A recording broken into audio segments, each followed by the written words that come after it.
And this is no ordinary election. This is volatile. I think our best days are ahead. I want Texas to lead this country in getting back on the right track.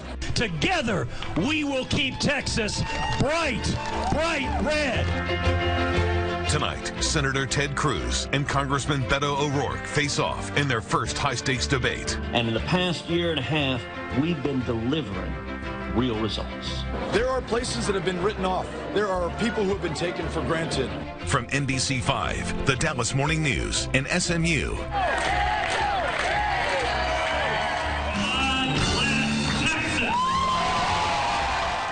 Live from the SMU campus in Dallas.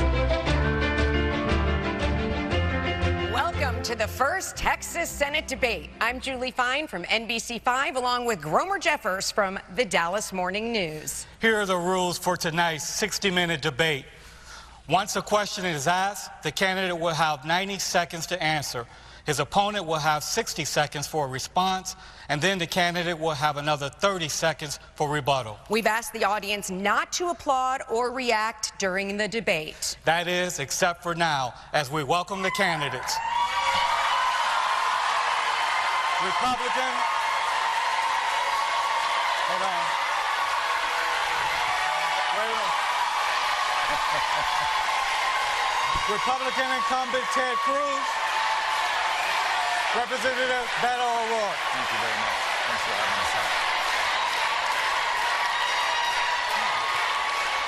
And with that, gentlemen, let's begin. Congressman O'Rourke, you drew the first question, so we're going to start with you because you drew the first question. You said last week, Representative, that you want citizenship for dreamers today, and yet others who have applied to come to America continue to wait. Senator Cruz has said he doesn't support a path to citizenship for dreamers, which means they could be sent back to a country they've never known. Who's right, Representative? First of all, let me say thank you to NBC5, to the Dallas Morning News, to SMU and the people of Dallas for having us here at this debate tonight. Let me thank Senator Ted Cruz for participating in this. I'm looking forward to the discussion. My wife, Amy, and I were in Booker, Texas. We've traveled to each one of the 254 counties, one of the reddest communities in the state, and we were surprised as we were going door to door to hear that the #1 concern from people in that community was the fate of dreamers. There are nearly 200,000 in the state of Texas, and the salutatorian from Booker High School had just been deported back to his country of origin, and everyone there was concerned about his welfare, but they're also concerned about the fact that he'd just been sent back to a country whose language he didn't speak, where he no longer had family connections, where if he was successful against those long odds, he'd be successful there for that place and not here for Texas. There is no better people than those of us here in this state, Republicans and Democrats, independents alike. The defining border experience, the defining immigrant experience in state, to rewrite our immigration laws in our own image, and to ensure that we begin by freeing dreamers from the fear of deportation by making them U.S. citizens so they can contribute to their full potential, to the success not just of themselves and their families, but to this country. The economists who've studied it have said that we will lose hundreds of billions of dollars to the negative if we deport them. We will gain hundreds of billions to the positive if we keep them here. Senator Cruz has promised to deport each and every single dreamer. That cannot be the way that Texas leads on this important issue. Senator Cruz. Well, good evening and welcome. You know, this issue presents a stark divide between Congressman O'Rourke and me. My views on immigration are simple, and I've summed them up many times in just 4 words. Legal, good, illegal, bad. I think the vast majority of Texans agree with that. I think when it comes to immigration, we need to do everything humanly possible to secure the border. That means building a wall, that means technology, that means infrastructure, that means boots on the ground. And we can do all of that at the same time that we are welcoming and celebrating legal immigrants. There is a right way to come to this country. You wait in line, you follow the rules like my father did in 1957. When he came from Cuba, he fled oppression and he came to Texas. He came seeking freedom. We are a state and we're a nation built by immigrants. But it's striking that Congressman O'Rourke over and over and over again, his focus seems to be on fighting for illegal immigrants and forgetting the millions of Americans. You know, Americans are dreamers also. And granting U.S. citizenship to 12 million people who are here illegally, I think, is a serious mistake. I think Congressman O'Rourke is out of step with Texas on that. Representative? I'll tell you about being out of step with Texas. Senator Cruz has sponsored legislation that would have this country build a 2,000-mile wall, 30 feet high, at a cost of $30 billion. And that wall will not be built on the international border between the United States and Mexico, which is the center line of the Rio Grande. It'll be built on someone's farm, someone's ranch, someone's property, someone's homestead, using the power of eminent domain to take their property at a time of record security and safety on the border. Senator John Cornyn and I introduced legislation that would invest in our ports of entry, where the vast majority of everyone and everything that comes into this country first crosses. Knowing who and what come in here makes us safer. It allows us to lead on the issues of immigration reform. Representative, quick follow-up for you. You've addressed the dreamers. Do you think anyone who is undocumented living here should have a path to citizenship? There are millions of people in this country who are working the toughest jobs. And we were in Roscoe at a cotton gin with 24 jobs. Every single one of them worked by someone who came to this country. Not a person born in Roscoe or nearby Sweetwater willing to do that work. That's the story of Texas and of this country. We need to bring people out of the shadows, allow them to get right by law. And yes, there should be an earned path to citizenship. The alternative, as Senator Cruz has proposed, is to deport 11 million people from this country. Imagine the cost. Imagine the stain on our conscience going forward for the generations who look back at this moment. Representative, that's your time. Thank you. Senator Cruz, this question is to you. This month in Dallas, Officer Amber Geiger shot Botham Jean, a black man, in his own apartment. Why did you caution Representative O'Rourke and others not to jump to conclusions in this case when the Texas Rangers and the Dallas County District Attorney said she committed manslaughter? What happened to Mr. John was horrific. Nobody should be in their own home and be shot and killed in their own home. It was tragic. Now, the officer, as I understand it, has contended that it was a tragic mistake. It was a case where she thought she was in her own apartment. She thought he was an intruder. Right now, today, I don't know what happened that evening. Congressman O'Rourke doesn't know what happened that evening. But he immediately called for firing the officer. I think that's a mistake. Look, we have a criminal justice system that will determine what happened that night. If she violated the law, if she did that intentionally, she'll face the consequences. But without knowing the facts before a trial, before a jury's heard the evidence, Congressman O'Rourke is ready to convict her, ready to fire her. And I'll tell you, it's a troubling pattern.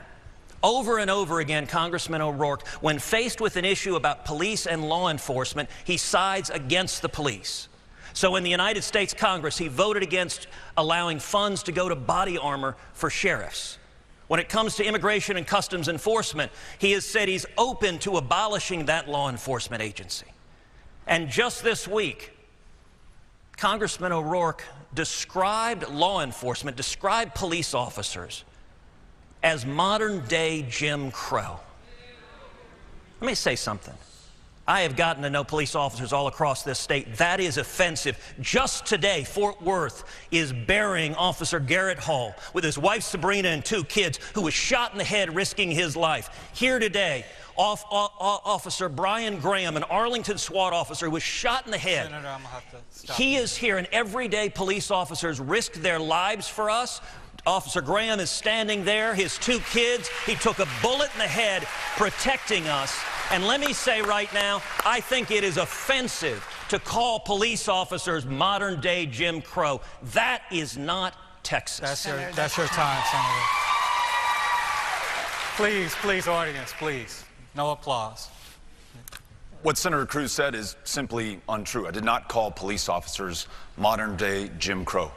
And I, as well as Senator Cruz and everyone here, mourn the passing of Officer Hall in Fort Worth. My Uncle Raymond was a sheriff's deputy in El Paso. In fact, he was the captain of the El Paso County Jail. He's the one who taught me to shoot and the responsibility and accountability that comes with owning a gun. But he also taught me what it means to serve everyone, to be sworn to protect and serve everyone in a community, not just some people.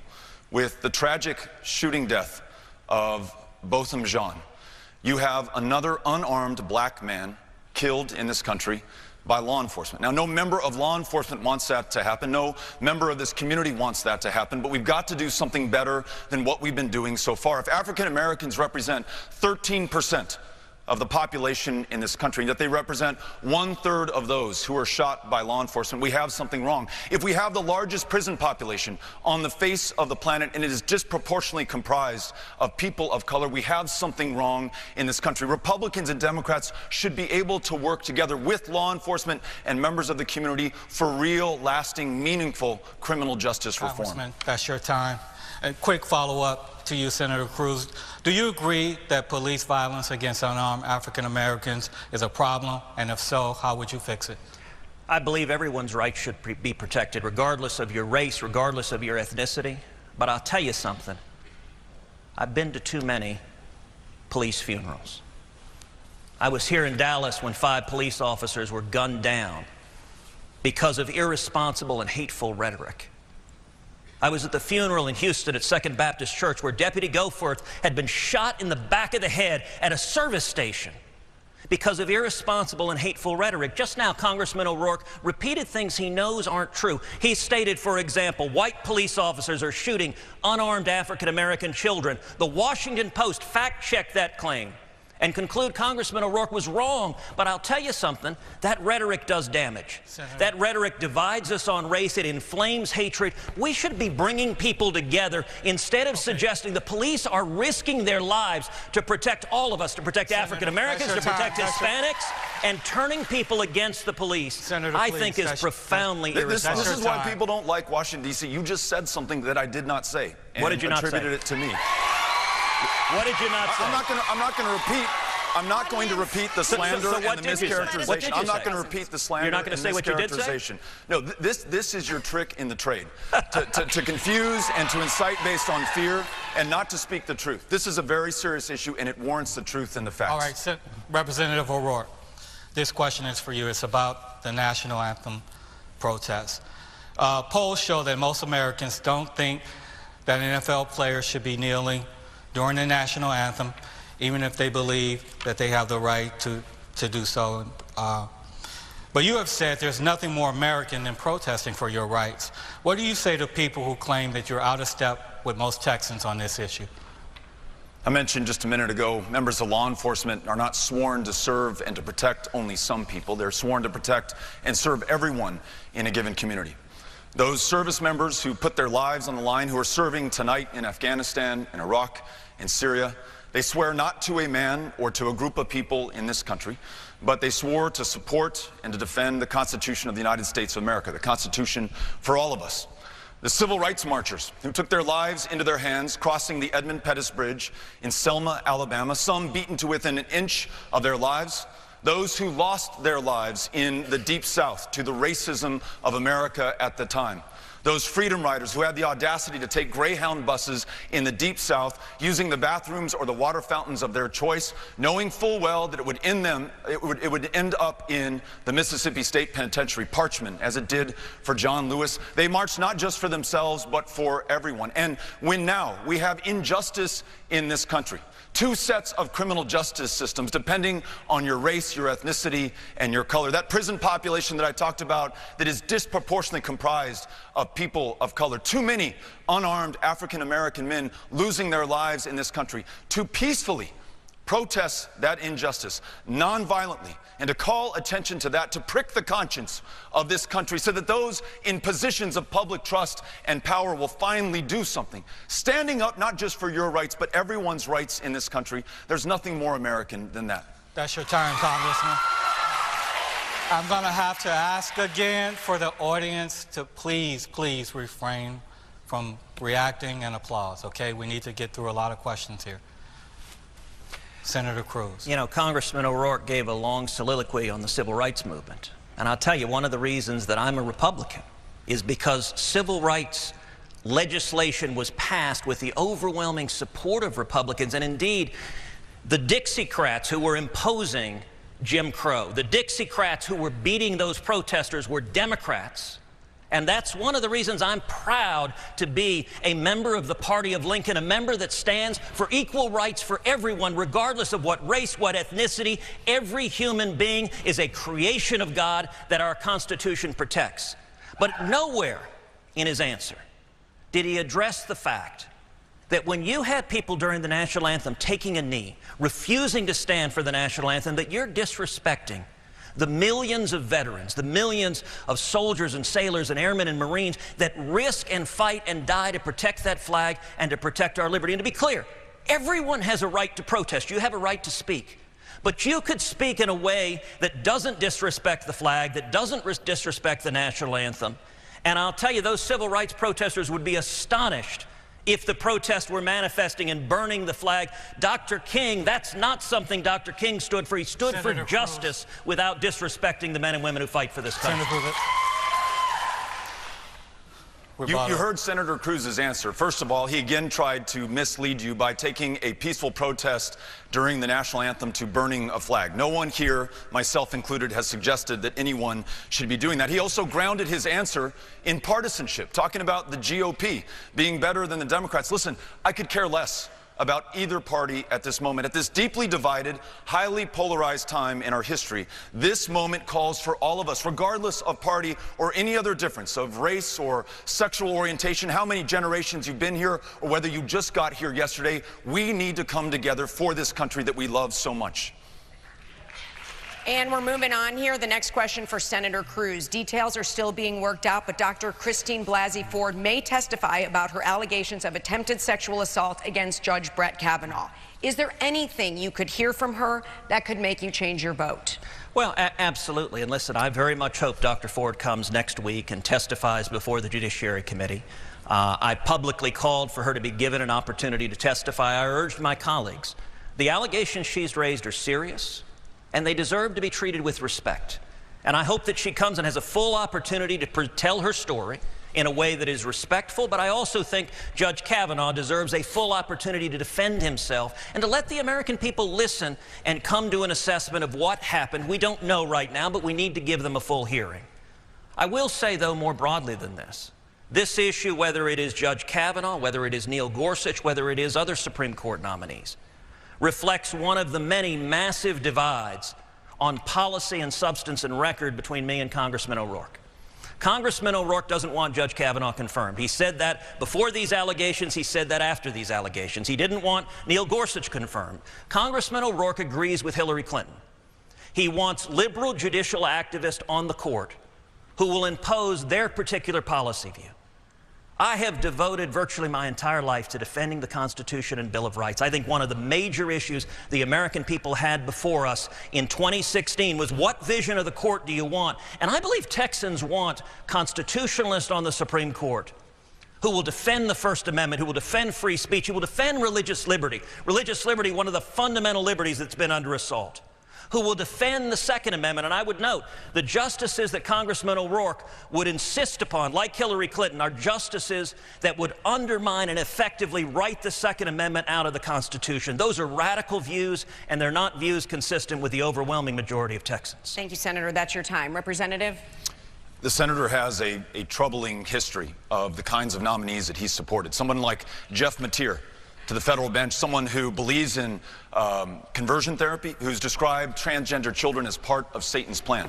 People like Andrew Oldham, who could not say whether the landmark school integration 1954 Brown versus the Board of Education was correctly decided. People like Brent Talley, who has never tried a case before. Dr. Ford's allegations should be investigated by the FBI, full stop.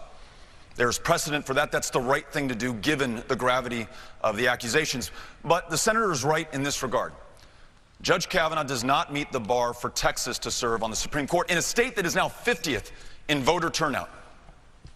Judge Kavanaugh has a troubling history on voter rights protections. In a state that is the epicenter for the maternal mortality crisis, 3 times as deadly for African American women, Judge Kavanaugh has a troubling history in agreeing that Roe versus Wade is the decided law of the land. And in a state where you can be fired for being gay, His support for civil rights is in question. We need a Supreme Court justice who will decide in favor of people and for their rights that have been established by precedents and under the Constitution. And in Brett Kavanaugh, we do not have that justice. Representative, that's your time. Senator Cruz. You know, it was striking. He didn't dispute that he supports liberal activists who would impose the policy he wants.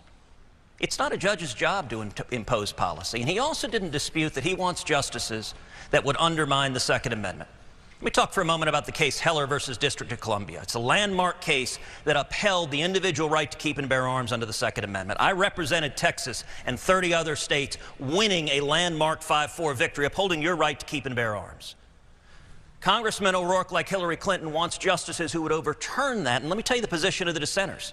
The dissenters in Heller said that no individual, no American whatsoever has any right to keep and bear arms whatsoever. That's a radical position. It's an extreme position. And that's what Congressman O'Rourke wants to see the Supreme Court doing, writing the Second Amendment out of the Bill of Rights. That's not true.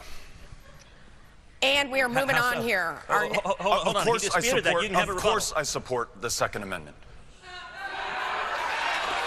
In what way, in what respect, and name one judge you've ever supported who would actually you may not Heller. understand how the House and the Senate work, but it's your job in the Senate to decide if you're going to support or not support a given nominee. Did you endorse Hillary Clinton? Not in the House. Did you endorse Hillary Clinton? That has nothing to do with it does, because Hillary Second promised every justice she would appoint would vote to overturn Heller. I fully support the Second Amendment. Time, gentlemen. Let's move on here. This question goes to Representative O'Rourke. Representative, you believe in universal background checks and an assault weapons ban in a very gun-friendly state. A poll from Quinnipiac University shows that about half of Texans do support stronger gun laws, while 45% do oppose them. Is Texas ready for a senator who wants to roll back gun rights?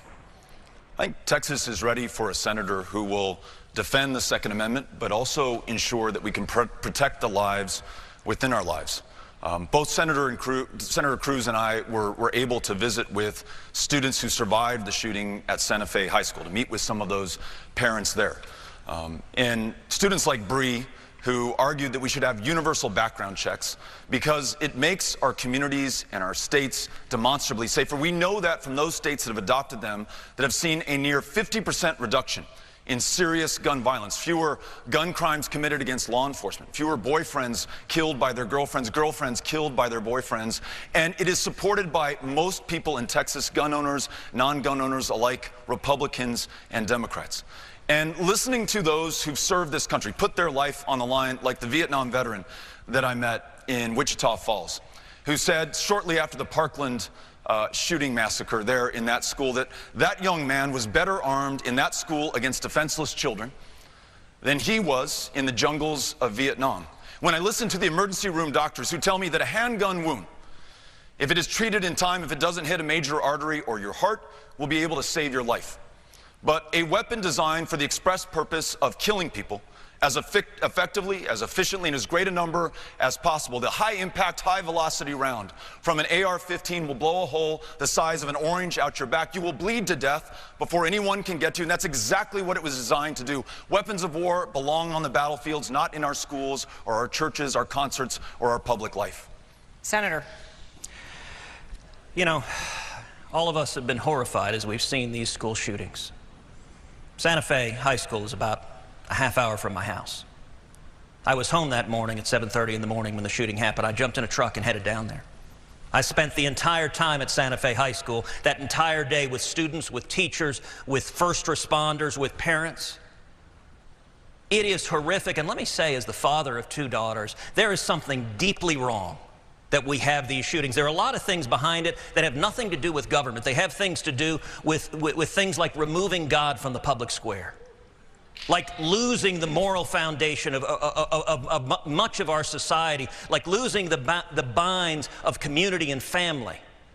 But I'll tell you, that afternoon, Governor Abbott and I were in a hospital visiting with a young man who was shot. There were probably a dozen other students in that room. And we said, what's the answer to this? And we just kept our mouths shut and listened. Every one of those dozen Santa Fe students who had just been in that shooting, they said, almost word for word, they said, gun control's not the answer. They said, you know what, if you take our guns, you're not going to make us any safer. You're just going to mean that the killers and murderers have guns. We asked, well, what do you do then? The number one answer I heard from the students and parents and teachers at Santa Fe is more armed police officers in schools to keep our kids safe. We can make our schools safer by having officers protect them. Senator, that's your time. Representative? We had a town hall meeting in Graham, Texas, where I met an educator named Holly. She's been teaching for 29 years, so she understands what goes on in schools and in the classroom. She's also the advisor to the Clay Target team. She's probably the best marksman in that community, maybe of anyone here at this auditorium today. And she said from her experience in the classroom, from her experience as a marksman, bringing a firearm into that classroom is not going to make those children safer. Listening to Rhonda Hart, who lost her daughter Kimberly in the Santa Fe shooting, she tells me bringing weapons into those classrooms would not have saved her daughter's life. It will not make us safer. Thoughts and prayers, Senator Cruz, are just not going to cut it anymore. The people of Texas, the children of Texas deserve action. Well, hold on a second, and let me be very clear. More armed police officers in our schools is not thoughts and prayers. I'm sorry that you don't like thoughts and prayers. I will pray for anyone in harm's way, but I'll also do something about it. And my very first year in the Senate, I led the way introducing legislation that would have provided $300 million in additional funding for school safety, to harden our schools, to put metal detectors, to have more police officers. And unfortunately, your party in the Senate, the Democratic Party, filibustered that legislation because their only focus politically was trying to undermine the Second Amendment rights of law-abiding citizens. All right, Senator, let's move on. Let's move on. This question is for you, Senator Cruz. The last time you stood for election was in 2016. You were the runner-up in the Republican primary for president. You ran against then New York businessman Donald Trump. Donald Trump, as you remember, dubbed you Lion Ted. He took swipes at your wife and father. You, in turn, called him a pathological liar. And quite frankly, there's so many insults between the two of you, it would take the rest of this show to go through them all. But now that he's president, you guys have become friendly to the point where you praised him in Time magazine. How do you respond to critics who say that as it relates to President Trump, you've lost your dignity? Well, there is no doubt 2016 was an election unlike any others. And there were some hard shots thrown. I'll tell you, my dad, who's here tonight, anyone who knows me knows my father has been my hero every day of my life. And Heidi and my daughters, who are here as well, anyone who knows me knows Heidi is my best friend in the world. I think she is the most beautiful woman on the face of the planet. I am blessed from God to be married to Heidi Cruz. Now, after the election in 2016, I faced a choice. Donald Trump had been elected president, and we had an opportunity to do something extraordinary. I made a conscious choice to do the job I've been elected to do, which is to represent 28 million Texans. I've got a responsibility, which is to fight for every person here and every person in this state.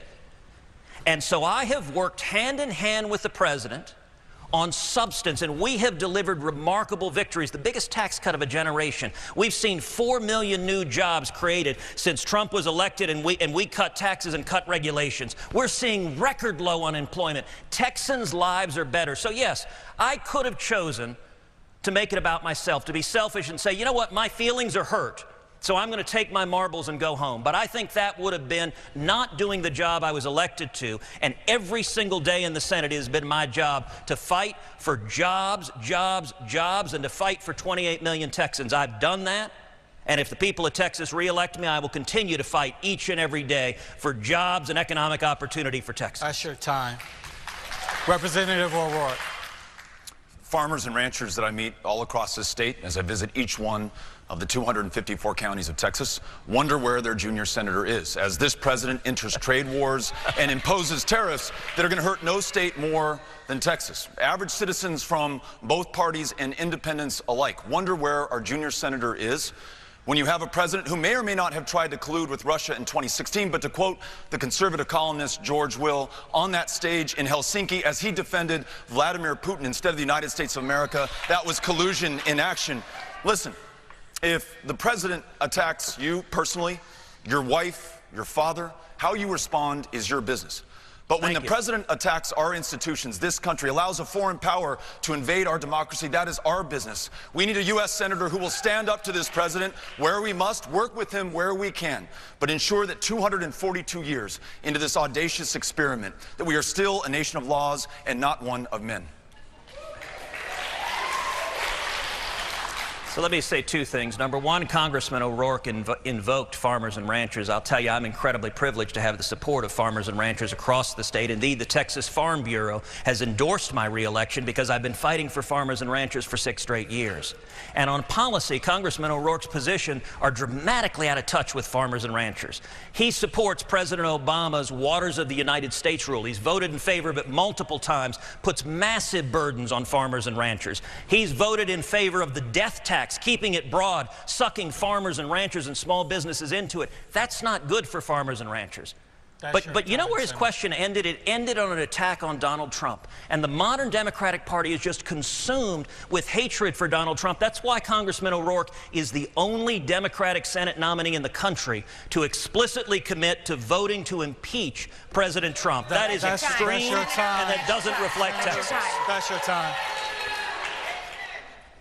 Representative O'Rourke, you have addressed your 1998 DWI arrest numerous times during your public career, but not this question.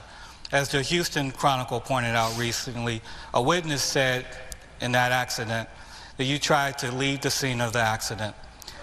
Did you, and should voters be concerned about this incident? Yeah. I did not try to leave the scene of the accident, though driving drunk, which I did, is a terrible mistake for which there is no excuse or justification or defense, and I will not try to provide one. I can only tell you that I was able to have a second chance in my life. I was able to start a small business with good friends in El Paso, was able to meet Amy on a blind date before Tinder, raised 3 amazing kids with her, Ulysses, Molly, and Henry, serve my community on the El Paso City Council, and represent 750,000 people from my community in the United States Congress. I've made the most that I could with my second chance and my opportunity. What I do know is that as a white man in this country, there's a privilege that I enjoy that many African-American men and women do not. They do not have that second chance. They're forced to check that box on an employment application form that makes it harder for them to get a job. They're ineligible for the Pell Grants that would allow them to attend SMU or TCU or any institution in this area. And their choices are narrowed, their options are constrained in their lives. Everyone deserves a second chance. And if my experience can contribute to an understanding that allows me to work with Republicans and Democrats alike on real and meaningful criminal justice reform to ensure that everyone is able to live to their full potential and no one's mistake defines them for the rest of their lives, and that will be something good in whatever meaningful way it is that has come out of that terrible decision on my part. That's your time, Congressman. Senator? You know, I don't intend to get into Congressman O'Rourke's personal history, but I will keep the focus on issues and substance and record. And I will say, as a member of Congress, he introduced legislation that would make it easier for those with drug convictions to get driver's licenses. I think that's a real mistake, and it's part of a pattern. There's a consistent pattern when it comes to drug use that in almost every single instance, Congressman O'Rourke supports more of it. So when he was on the El Paso City Council, he's one of the leading advocates in the country for legalizing marijuana. He wrote a book about that. Now, legalizing marijuana is actually a question on which I think reasonable minds can differ. I've always had a libertarian bent myself. I think it ought to be up to the states. I think Colorado can decide one way. I think Texas can decide another. But I'll tell you, Congressman O'Rourke didn't stop with marijuana. He introduced and he advocated for a resolution in the El Paso City Council calling for a national debate on legalizing all narcotics. That includes heroin and fentanyl and cocaine. And let me say, that is not, I believe, a reasonable issue on which people can disagree. Now, I suspect Congressman O'Rourke will say, well, he's just calling for a debate on it. Well, we're on a debate stage now. I will tell you, I think it would be a profound mistake to legalize all narcotics, and it would hurt the children of this country. That would be a serious mistake. Senator, that's your time. I agree with you. Representative, please. To be clear, I don't want to legalize heroin and cocaine and fentanyl. But what I do want to ensure is that where in this country most states have decided that marijuana will be legal at some form, for medicinal purposes, for recreational purposes, or at a minimum will be decriminalized, that we don't have another veteran in this state prescribed an opioid because the doctor at the VA would rather prescribe medicinal marijuana but is prohibited by law from doing that. Another older woman with fibromyalgia who's not able to use medicinal cannabis because it's against the law here. And another African-American man, because more likely than not, that's who will be arrested for possession of marijuana, to rot behind bars instead of enjoying his freedom and the opportunity to contribute to the greatness of this country. Yes, I want to end the war on drugs and specifically want to end the prohibition on marijuana. And Grover, let me point out, he didn't dispute that as 9 years ago, as an elected member of the El Paso City Council, he introduced and advocated for energetically debating ending the prohibition on all narcotics, on everything. He says he doesn't agree with that now, but that was only 9 years ago. And I'll tell you, when it comes to this is an issue that's personal to me. My older sister, Miriam, died of a drug overdose. People all across the state of Texas, 70,000 people a year are dying of drug overdoses in this country. We have an opioid crisis. And I think talking about legalizing all narcotics, I think that is profoundly dangerous, and it doesn't represent the interest of Texans. All right, Senator. That's your time. And Senator Cruz, you get the next question. You fought for the repeal of the Affordable Care Act, but Texas has the highest rate of uninsured people in the nation, and more than 1 million residents signed up through the federal marketplace this year. How do you propose addressing the health care needs of Texans? I believe Obamacare has hurt millions of Texans. It was sold to the people of this country on a promise from President Obama: if you like your health insurance plan, you can keep it. If you like your doctor, you can keep it. PolitiFact, the left-leaning organization, rated that 2013's lie of the year as millions of Americans had their health insurance canceled against their will. But the biggest reason people are unhappy with Obamacare is it's made their premiums skyrocket. I hear from Texans all over this state, I can't afford health insurance. President Obama promised the average family's premiums would drop $2,500 a year. In fact, they have risen over $5,000 a year. When Obamacare was implemented, the most inexpensive plan for a 30-year-old healthy man here in the Dallas area was $363 a year. Today, in this zip code where all of us are right now, a bronze plan for a 30-year-old healthy man is about $3,000 a year. A silver plan is over $4,400 a year. That's going from $363 to, in just a few years, increasing over tenfold. That's not right. What do we need to do? We need to lower premiums for everyone. How do we do that? We can protect pre-existing conditions, and you need to understand, everyone agrees we're going to protect pre-existing conditions. But we also need more choices, more competition, more options so that prices drop, so that young people coming out of SMU or coming out of schools across this country can afford health insurance instead of facing the disaster that Obamacare has done to our health care system. And that's your time, Senator. Representative? I don't know how you're going to repeal every single word of the Affordable Care Act and keep protections for pre-existing conditions. Keep protections for Victor, who's a son of our new friend Laura Lehman, who we met. Victor has cerebral palsy, has uncontrolled seizures, is incredibly expensive medically to keep alive. He's a medically complex child, but his life is worth just as much as anyone else's life in this country. I want to make sure that we keep those pre-existing condition protections for Victor. I want to make sure that we improve and stabilize the Affordable Care Act. I want to make sure that I never meet another young man like Joey in Laredo, 29 years old, has diabetes, now has glaucoma, does not have health care. And so the one time that he did see a doctor, that doctor said, you will be dead before you are the age of 40. And as he gets closer to death and takes himself to the emergency room, as the suffering becomes too great, the outcomes will not be as good as they would have been otherwise if we had invested up front, and the care will be disproportionately more expensive.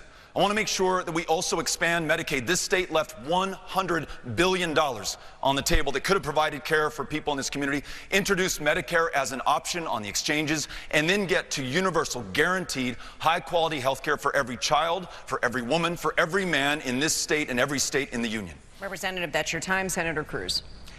You know, it was striking that Congressman O'Rourke didn't have a word to say to the millions of Texans whose premiums have skyrocketed.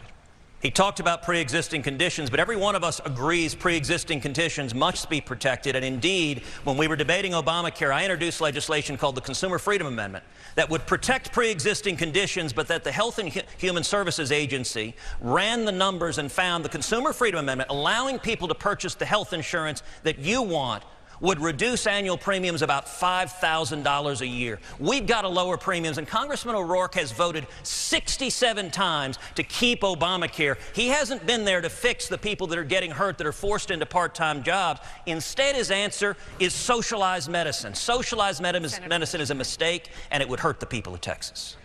Okay, and our next question is about trade. This goes to Representative O'Rourke. Both of you have expressed concern over changes in trade and tariffs and their impact here in Texas.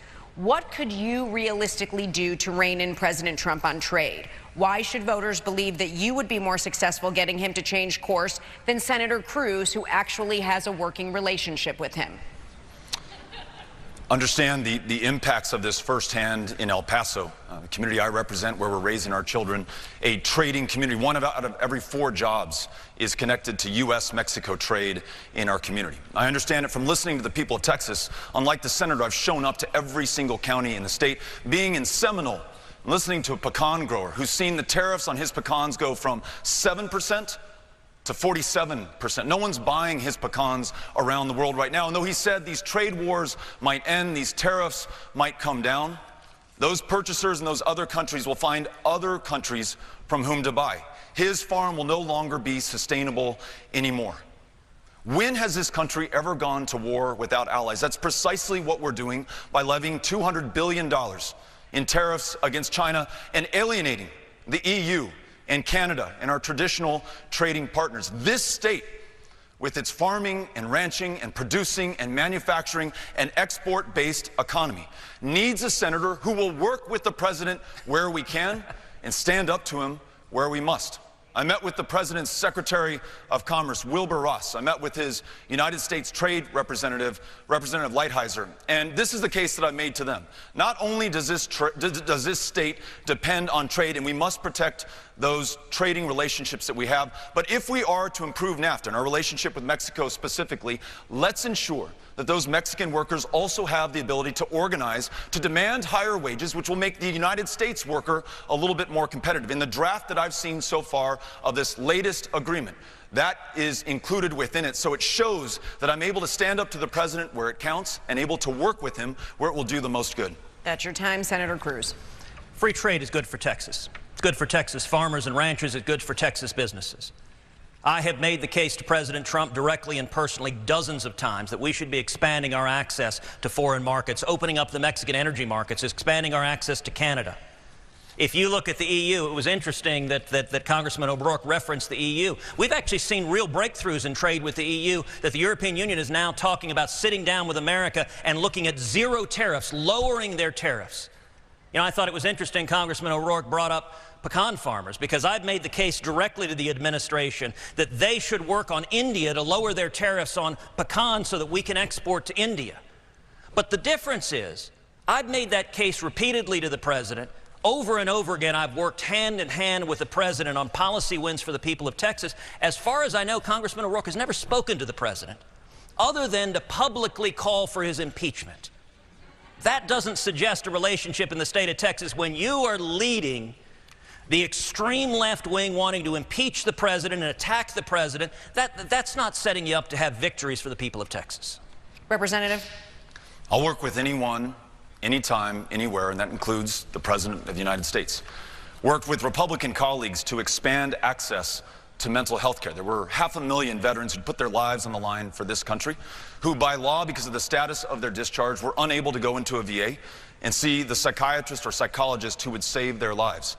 I was able to bury the differences between myself and a Republican colleague who had a similar proposal.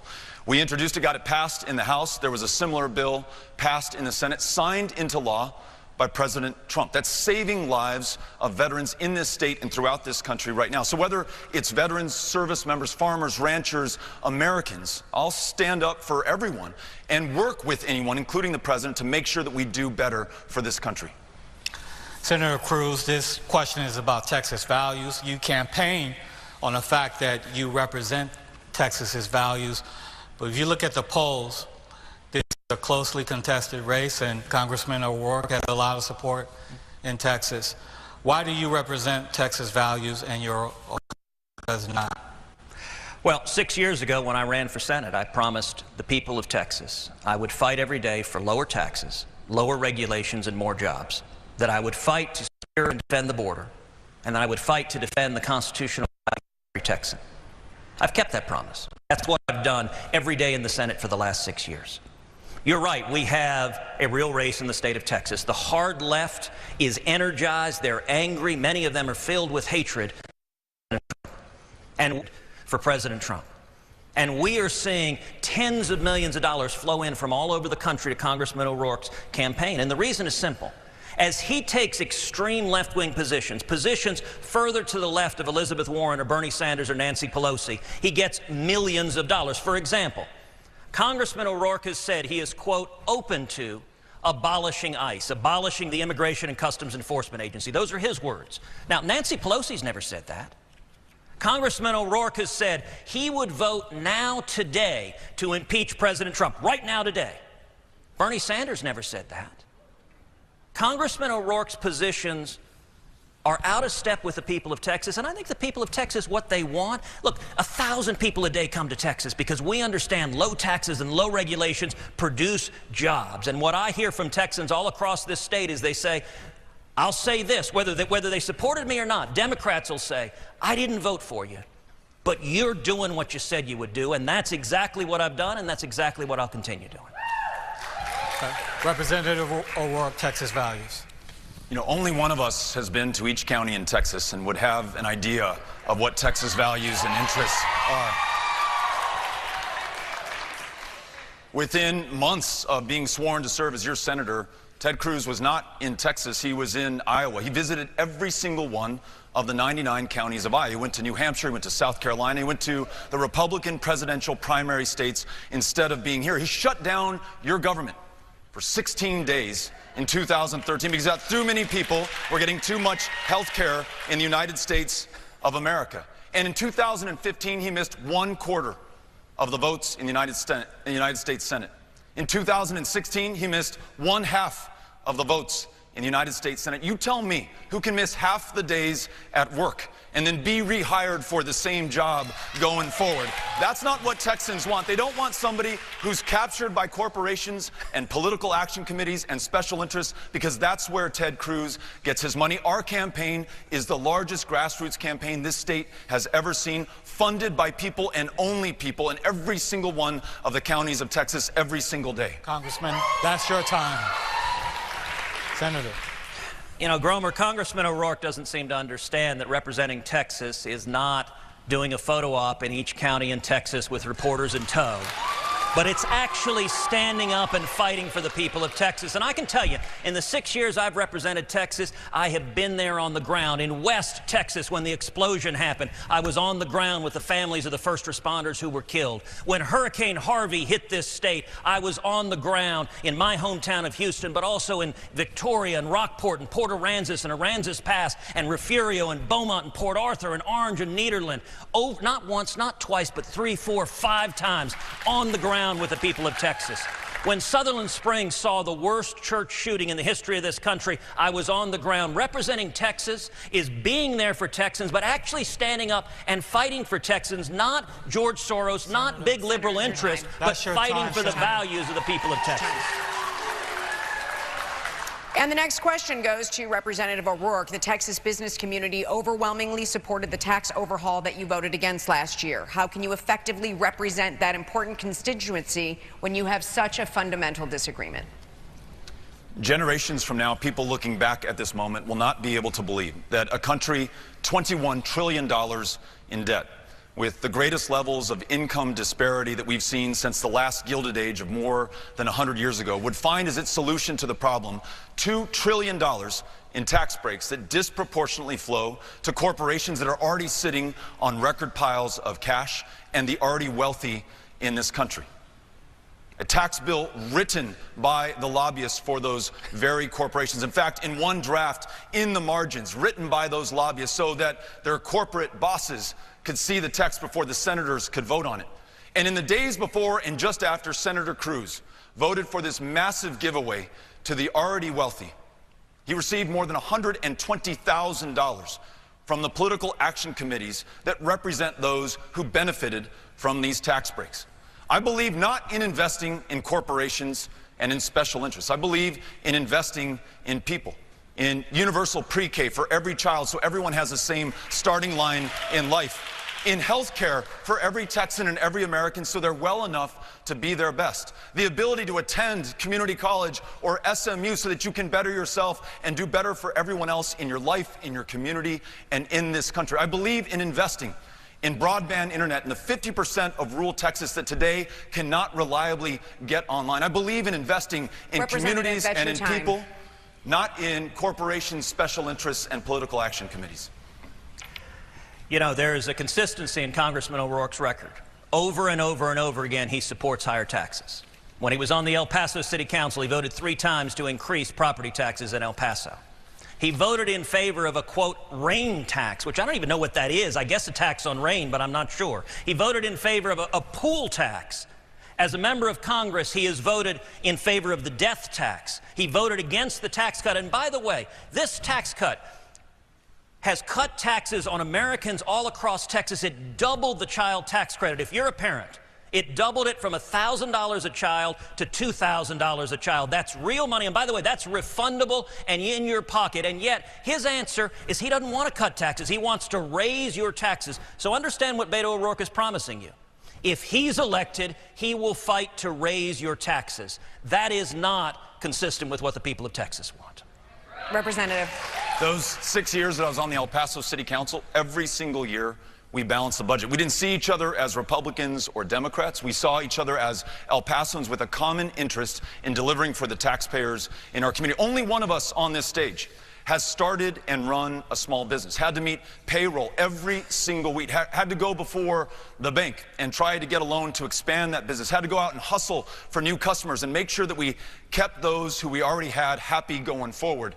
That required balance in a budget and understanding how to make ends meet. I want to make sure that, again, we're not giving away to corporations and special interests. That's what Senator Cruz would do, thanks to the contributions that he's received from those political action committees. He's working for the clampdown and the corporations and the special interests. He's not working for the people of Texas. Representative, that's your time.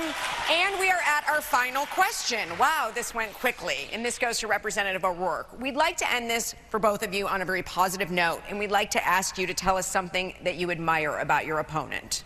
Right. Senator Cruz and I were both elected to the United States Congress in the same year, 2012. We both have young children. I know how hard he works. I know how much time he has spent away from his kids. I know what a sacrifice that is to his family. I know that he's doing it for one reason. He wants to serve this country, and he's trying to do his best. We may have differences of opinions on what our destination might be and how we're going to get there. But I have no question that Senator Cruz wants to do the best for America, and he does so at great sacrifice to his family and to his kids. And so I thank you, Senator Cruz, for your public service. Thank you. And you know, I actually agree with those sentiments. I would express the very same sentiments back at Congressman O'Rourke. You're right. Being a dad of young kids is hard. I know the sacrifice you're putting in. My girls, every day when I leave for the campaign trail, it's hard. There are a lot of tears in the Cruz household. I'm sure there are in the O'Rourke household, too. That is the single hardest part of doing this. And let me say beyond that, look, I think Congressman O'Rourke is passionate. He is energetic. He believes in what he's fighting for. In fact, I have very much the same sentiments. You know, last year I did 3 debates with Bernie Sanders, and I expressed this at all 3 debates, that Bernie Sanders believes in what he's fighting for. He believes in socialism. Now, I think what he's fighting for doesn't work, but I think you are absolutely sincere, like Bernie, that you believe in expanding government and higher taxes. And I commend you for fighting for what you believe in. As you noted, we disagree on the outcome, but you're fighting for the principles you believe in, and I respect that. True to form. Before we bring, come on, artists. Before we bring the debate to a close, each candidate will have a 90 seconds for a closing statement. Senator Cruz, let's start with you. In November, there are going to be a lot of things on the ballot. Both Congressman O'Rourke and I will be on the ballot, but there's going to be a lot more than that. Jobs will be on the ballot.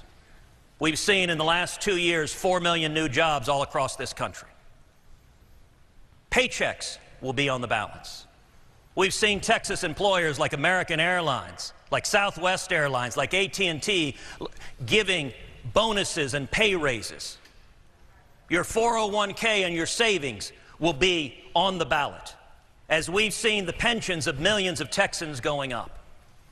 You know, Texas understands a very simple formula. When you cut taxes, when you simplify the tax code, when you lift the burden on small businesses, it's good for Texas. It expands jobs, it expands opportunity. And there is a fundamental choice in this election. It's a choice between, we're seeing nationally socialists like Bernie Sanders, like Alexandria Ocasio-Cortez, and indeed Congressman Beto O'Rourke advocating for those same policies. Full-on socialized medicine, which, by the way, they call Medicare for all.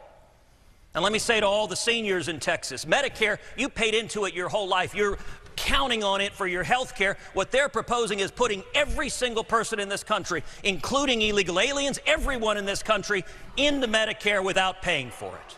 That would bankrupt Medicare.